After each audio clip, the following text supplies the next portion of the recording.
सरकार ने जो पीएमवीबीआरवाई स्कीम अनाउंस की थी, दैट इज़ प्रधानमंत्री विकसित भारत रोजगार योजना, जिसके अंतर्गत प्राइवेट सेक्टर में ज्वाइन करने वाले नए एम्प्लॉयज़ जितने भी थे जो कि फर्स्ट टाइम ईपीएफओ का पार्ट बनेंगे, उनको 15,000 रुपये तक का इंसेंटिव सरकार ने अनाउंस किया था, जो उनको 2 किश्तों में मिलेगा, 2 पार्ट्स में मिलेगा।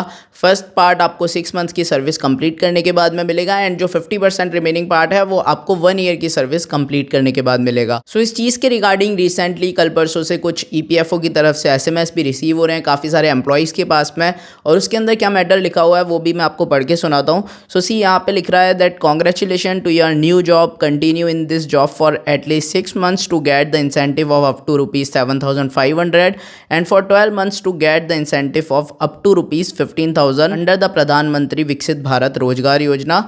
तो दैट मीन्स ये क्लियर है कि यहाँ पे अप टू वर्ड का यूज़ हुआ है, लेकिन एग्जैक्ट अमाउंट कितनी मिलेगी मैं आपको डायरेक्टली बता देता हूँ। तो देखो, जितनी भी अमाउंट के ऊपर, जितनी भी सैलरी के ऊपर आपका ईपीएफ का डिडक्शन होगा, उतनी अमाउंट आपको 2 पार्ट में मिलेगी। फॉर एग्जांपल, आपका ईपीएफ का डिडक्शन 12,000 की बेसिक सैलरी के ऊपर होगा, तो आपको 6,000 6 महीने की सर्विस कंप्लीट करने के बाद में, और बचे हुए 6,000 1 साल की सर्विस सेम कंपनी में आप पूरी करते हो तो मिलेंगे। तो इस हिसाब से जितनी भी सैलरी के ऊपर, बेसिक सैलरी के ऊपर जिस पे आपका ईपीएफ डिडक्शन होता है, वो अमाउंट आपको 2 पार्ट्स में मिलेगी एज ए इंसेंटिव सरकार की तरफ से, which is a very good benefit. But उस चीज़ के लिए आपकी कंपनी को भी ये मेक श्योर करना होगा कि वो कंपनी भी पीएमवीबीआरवाई स्कीम के अंतर्गत रजिस्टर्ड हो, so that you will be able to get that benefit. Now ये जो अमाउंट आपको सरकार की तरफ से एज इंसेंटिव मिलने वाली है, वो आपको मिलेगी कैसे, इसका क्या प्रोसेस है?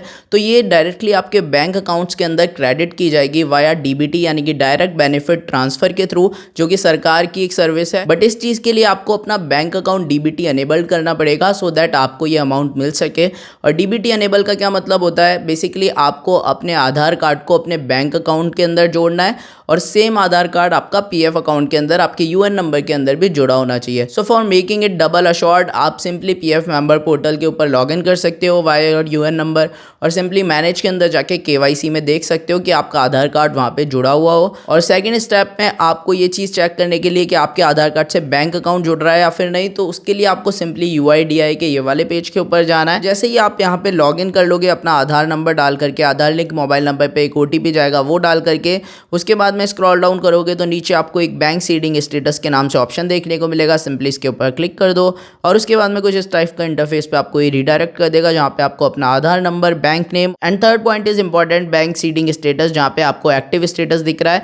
दैट मीन्स कि आपका आधार कार्ड आपके बैंक अकाउंट से जुड़ा हुआ है, and your account is already DBT enabled. तो आपको कुछ भी अभी नहीं करना है, आपके बैंक अकाउंट में डायरेक्टली ईपीएफओ वो अमाउंट क्रेडिट कर देगा। और जिन लोगों की केवाईसी में कुछ प्रॉब्लम है, या तो आधार कार्ड उनके यूएन नंबर से नहीं जुड़ रहा है, या फिर बैंक अकाउंट उनके यूएन नंबर से नहीं जुड़ रखा, उस केस में भी कुछ इस टाइप का मैसेज ईपीएफओ से आ रहा है, जो मैं आपको पढ़ करके सुनाता हूँ। तो वहां पर ये लिखा हुआ है, simply dear member, you are a probable beneficiary under PMVBRY, please seed your bank account with Aadhaar and make it DBT enable to receive the incentive.